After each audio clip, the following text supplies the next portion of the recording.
It's not that easy being green. Actually, it is with this filter. So cool. What is up, everybody? Random Random Man here, bringing you my review for Wicked in one take. Yes, the second half of this weekend's Glicked for moviegoers, and let's just get right into it.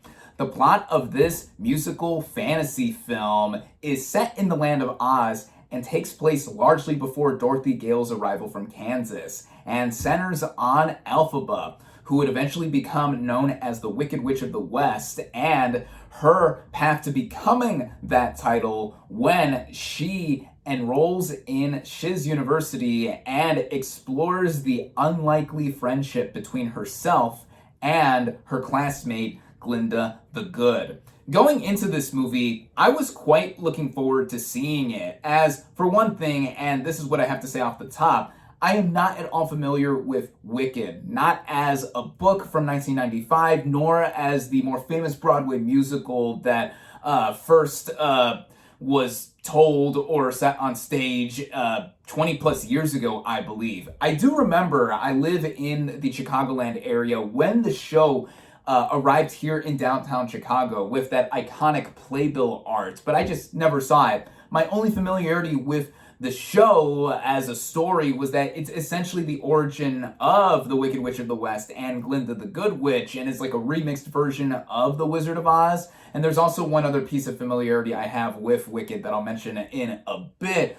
But I, of course, like many other American children, are familiar with the Land of Oz through The Wizard of Oz, the 1939 film. I've also never read L. Frank Baum's original book or its sequels, but yeah, The Wizard of Oz, one of the most influential, iconic, important, and greatest films ever made. I adore this movie like so many other people do. And yeah, Wicked, I of course know Wicked is very big. I mean, it stars Idina Menzel and Kristen Chenoweth. I'm familiar with them outside of Wicked, ironically. But when Wicked was coming together as a film, the film rights were scooped up before it even became a Broadway show.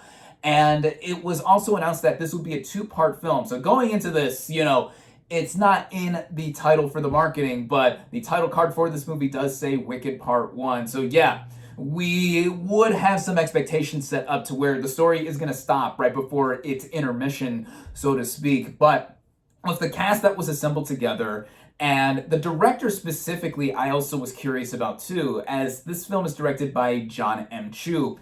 He's had some music background, or at least has done film with music incorporated into him. He began in the Step Up franchise, I believe, and he also did the documentary for Justin Bieber, Never Say Never, which I cannot stand Justin Bieber, but let's get that brushed aside for now.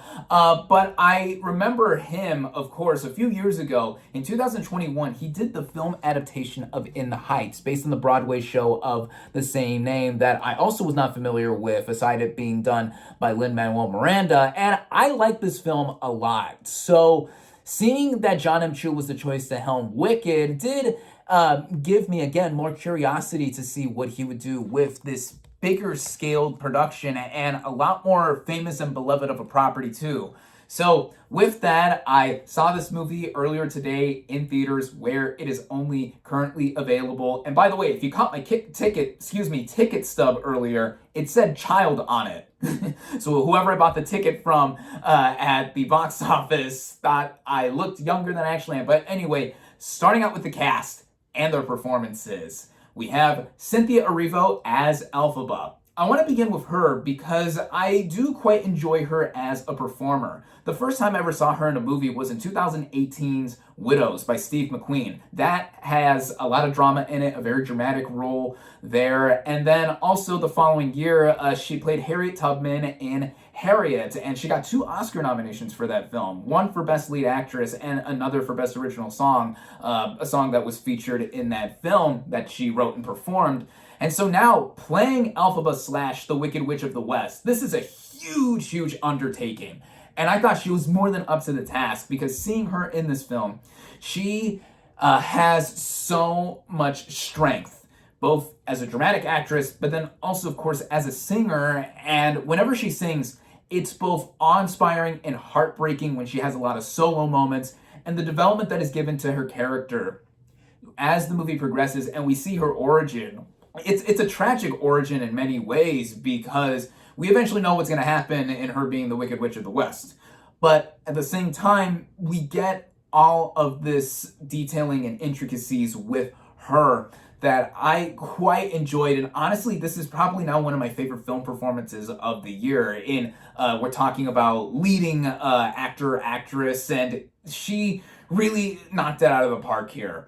Someone else who also knocked it out of the park, playing Glinda the Good Witch, or just Galinda at first, is Ariana Grande. Now, if you couldn't tell from my shirt here, I am a huge fan of Ariana Grande. I am a big Arianator, excuse me, if you would. I'm tripping over my own words. I just love Ariana Grande so much.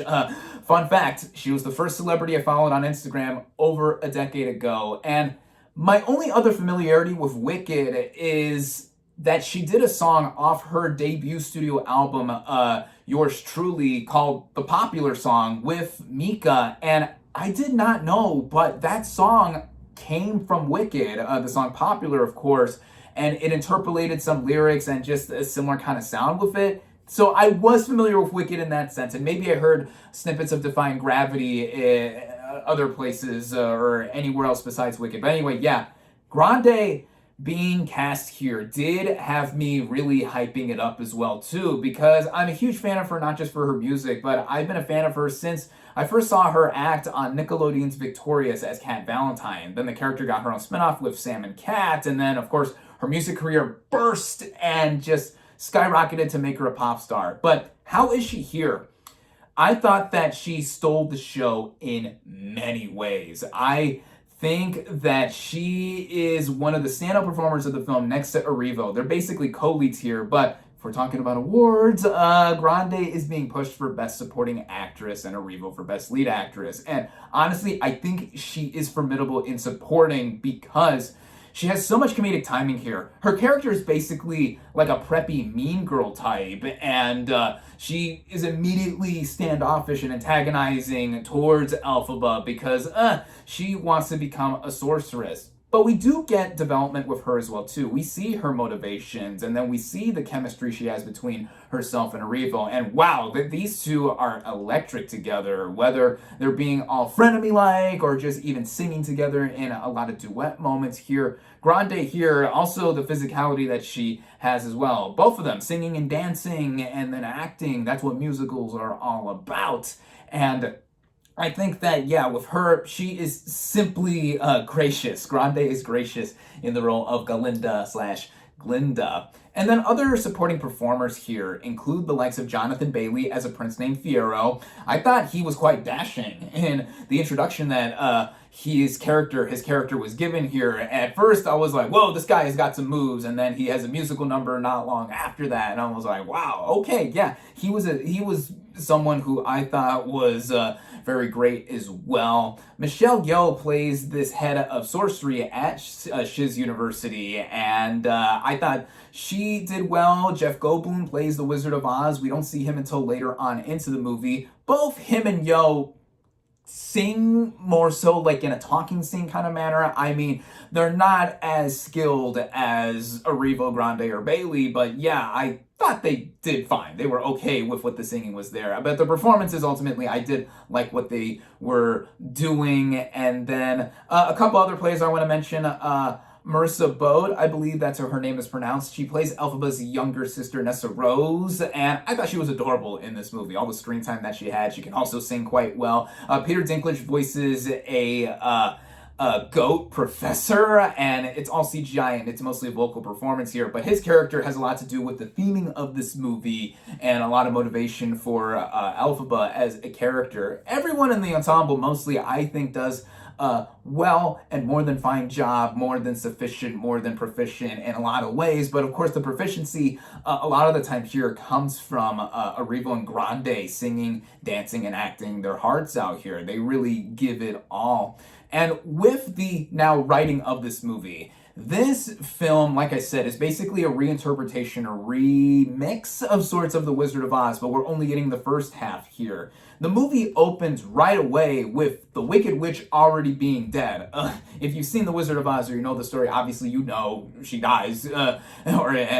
With how it begins, we get a little bit of a retelling or recounting by Glinda, the Good Witch, and how she does explain, yes, I did know her. She was my friend. And then that's when we get into the origin after the title card, and we see the backstory of Elphaba pretty prominently. And then she arrives at Shiz University. We also see Glinda.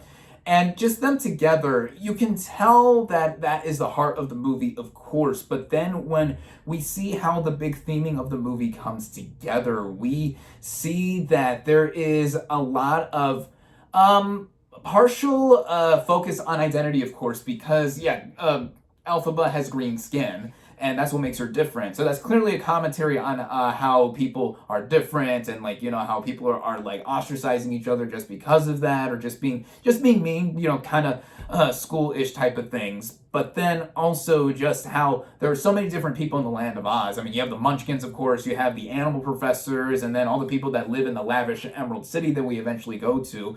There's a lot of talk just about how, one is trying to stand up for what is right, and this goes early on in the friendship with Elphaba and Glinda because of how Elphaba is just made fun of just for how she looks, and then also her having powers early on since birth, just harnessing her magic, and that's why she inadvertently ends up attending Shiz University, and then she becomes roommates with Glinda. And the story here is pretty simple at its core. And again, I am not at all familiar with the original story from the book or the Broadway show, but it's pretty easy to get into. And sprinkled in between all the musical moments, we have all the dramatic moments and the introduction of other characters that come in between. And I think that is what had me into it from the get-go. And with how this movie is quite the production. I mean, just wow. This is a magical looking musical, if I do say so myself. I remember seeing a lot of the behind the scenes footage and photos of this movie where actual sets were built, actual flowers were planted in many areas where there's a lot of foliage or frolicking looking fields. And then just seeing how Shiz University looks, to me, I would equate it as something kind of akin to Hogwarts, because since I'm more familiar with the Wizarding world and I love Harry Potter. But then you also see the costuming. I mean, just the outfits that these characters wear. We see the contrast between Elphaba and Glinda. Glinda has a lot of very proper and pink looking things ooh, stuff like that. And then Elphaba mostly dresses in all black or darker, more muted colors. And the way the movie looks, the cinematography, I thought was quite a looker, quite a stunner. What a lot of people have been pointing out, and speaking of muted colors, is how the movie does look at times. And to me, it's not the cinematography per se. It's how the movie is lit and color graded at points. Sometimes it has a washed out kind of look to it where it looks like the color was sucked out of certain scenes. And when you think of the Land of Oz, whether you're reading it or viewing it on any kind of screen or adaptation, you would think a lot of color. And I wasn't honestly that bothered by how the movie looks. I saw this movie in my local chain's equivalent of a large premium format called XQ. So it's a big 4K laser projection with booming DTS sound. So when I get to the music, I'll mention that. So I thought it looked great. I thought it was very well done. There are certain points where, the lighting kind of looks like, the movie was a bit overexposed, but mostly I think the color is intact, and I think how the camera movements go within the musical sequences, or just seeing how characters are going around Shiz University, where the movie mostly takes place. There is that. Also, the directing by John M. Chu, especially when it comes to the musical sequences, and it looks and sounds great whenever the music comes into play. Again, I was only familiar with Popular, or at least the reinterpretation by Ariana Grande for the Popular song. But when that sequence comes, that was one of my favorite moments here, and that's a real showcase for Ariana Grande as a performer. Defying Gravity, which is the showstopper finale for this first part of the movie, just wow. Again, I am not familiar at all with this show, but I found myself getting chills, goosebumps, the hair on the back of my neck was standing up, because I'm like, wow. Because that's when the drama and all of that coming together is literally coming to a head, and I'm just like, yeah, that is probably one of my favorite sequences I've seen in any movie this year thus far. And the rest of the musical sequences that are smaller in scale too work out so well, whether we're talking about how there's singing, again, the people that were assembled for this film, the performers, I should say, they can sing. And in a lot of movie musicals recently, I am enjoying this trend of how we are getting actual singers who know how to sing and also can act and what have you, but they can actually sing. They have vocal talent here. Whether we're talking about Steven Spielberg's West Side Story, last year's The Color Purple, we are getting treated very well, and I know a lot of people are gonna appreciate how we get all of this enhanced further when it is mixed with all of the filmmaking here. Like I said, with the technical merits, they are top rate. And when it is all coming together, the movie is on the lengthy side. It is 2 hours and 40 minutes. And the show itself, the Broadway show, is 3 hours with a 15-minute intermission in between. So a lot of people are pointing out how, yeah, this first part of the musical as a movie is the entire running time, basically, if you saw it on stage. Now, seeing how the story is eventually going to go, the movie does end with a to be continued card on it.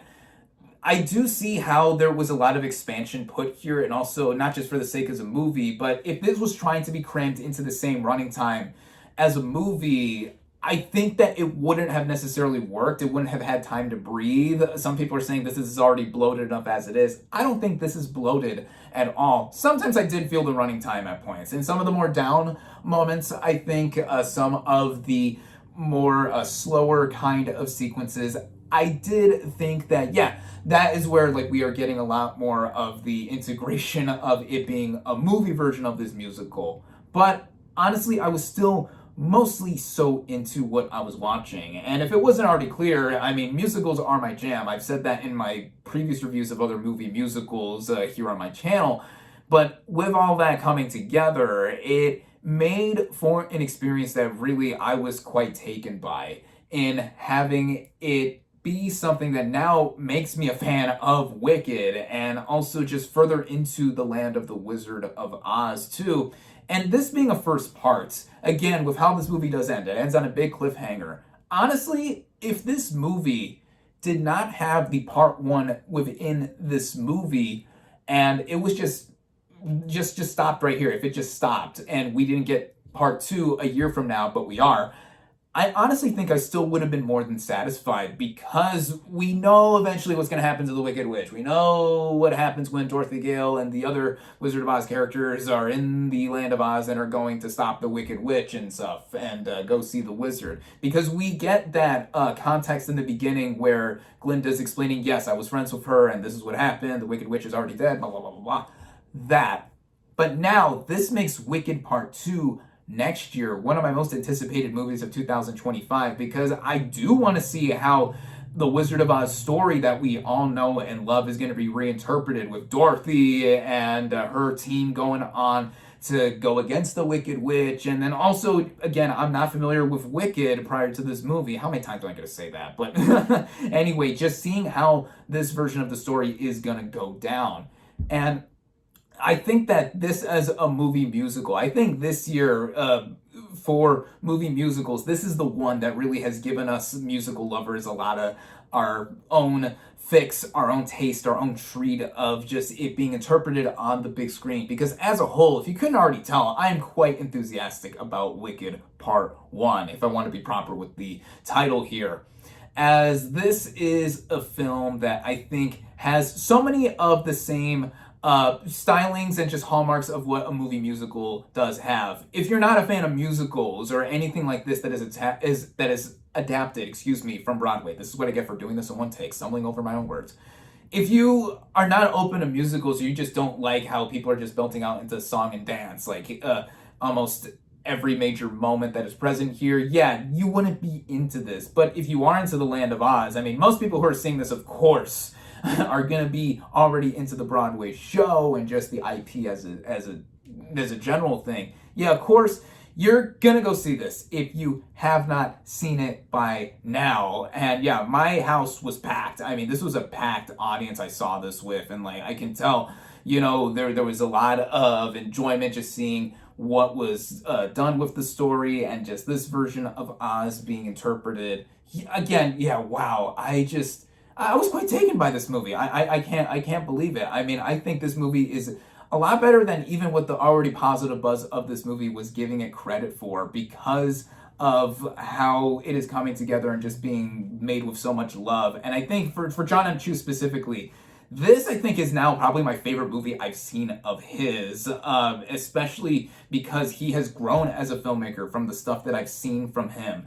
And now with part 2 already basically in the can, I imagine, and we're gonna have to wait. We're gonna have literally a year-long intermission for part 2. I can't wait. And if you couldn't already tell as well, if it wasn't already clear, I loved Wicked. This is now one of my favorite movies of the year thus far. I highly recommend it. And so, all that is left to do is to give my final verdict for Wicked. My final verdict for Wicked is 4.5 out of 5 stars. And there you have it. Thank you all, as always, for watching. Be sure to like this video, comment on what you thought of Wicked. Social media links in the description. Subscribe to my channel for more, and I'll catch you on the next movie review.